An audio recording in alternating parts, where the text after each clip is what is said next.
Bonjour, les images qui nous viennent de Colombie sont terribles. On y voit une répression ordonnée par le gouvernement qui a tourné au massacre. On y voit des policiers et des militaires tirer à balles réelles sur des manifestants pacifiques ou bien des militaires qui entrent dans les maisons pour torturer les opposants. Dès le début du mouvement social, nos amis sur place nous ont lancé l'alerte, nous ont demandé de relayer leurs appels à l'aide face à une répression féroce, aveugle et sanglante. Sur les réseaux sociaux aussi, le peuple colombien appelle au secours avec un hashtag SOS Colombia DDAH. Grâce à tous ces appels au secours relayés partout par nos camarades à travers le monde, l'ONU s'est saisie de la question et le Haut Commissariat des Nations Unies aux droits de l'homme a dénoncé les exactions policières.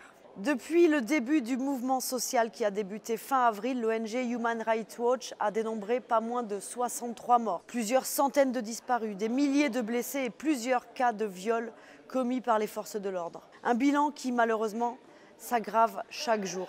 C'est une réforme fiscale qui a mis le feu aux poudres. Le gouvernement du très droitier Ivan Duque a présenté une réforme qui prévoyait d'augmenter la TVA sur de nombreux produits achetés par les classes populaires. Autrement dit, faire payer aux plus modestes la crise économique. Face à la vague de contestation populaire ayant lieu dans le pays, le gouvernement a reculé. La réforme a été retirée et le ministre qui l'a présentée a démissionné. Une première grande victoire pour les manifestants. Mais le mouvement est plus profond que ça. La Colombie est un des pays les plus inégalitaires au monde. Les gouvernements conservateurs successifs ont appliqué à la lettre les recettes du néolibéralisme. Résultat, des services publics dégradés, des salaires à la baisse et un appauvrissement généralisé de la population. La pandémie n'a fait qu'aggraver la situation. Pour ne prendre qu'un chiffre, en un an, la proportion de Colombiens sous le seuil de pauvreté est passée de 33 à 42%.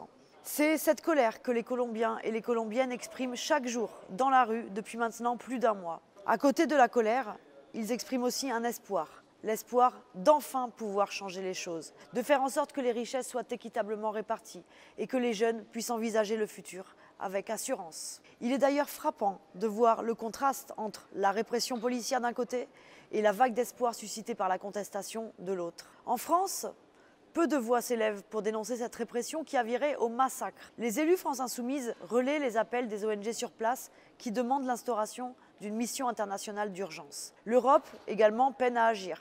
C'est en ce sens qu'avec 21 eurodéputés de 7 pays différents, nous avons interpellé Josep Borrell, le haut représentant de l'Union européenne pour les affaires étrangères. Vous pouvez vous demander pourquoi je vous parle de ça aujourd'hui. Parce que la Colombie, c'est loin et que vous ne pouvez rien y faire. À ça, je vous répondrai que, déjà, si vous vous informez de la situation, si vous partagez ça avec les gens autour de vous ou sur vos fils de discussion, c'est déjà très utile. À chaque fois, ça provoque un effet et ça peut sauver la vie de camarades. Si vous voulez en faire plus, vous pouvez écrire à l'ambassadeur de Colombie en France. Ça lui montrera qu'il y a une opinion internationale qui ne permet pas de faire n'importe quoi. Pour finir, je voudrais vous parler d'une chose qui m'a particulièrement attirée. Ce sont les primeras líneas. Les premières lignes en français. En Colombie, ce ne sont pas les infirmiers ou les médecins qui sont considérés comme les premières lignes, mais les groupes de manifestants qui s'interposent devant les forces de l'ordre. Avec des boucliers de tôle fabriqués à partir de barils, ils bravent le danger pour assurer la protection des manifestants. Ils sont souvent très jeunes et s'inspirent du formidable mouvement qui a eu lieu au Chili l'année dernière. Et même si leurs équipements sont faits de briques et de brocs, ils incarnent l'espérance pour la Colombie. Le courage de nos camarades sur place force le respect. Il est important qu'ils entendent notre solidarité.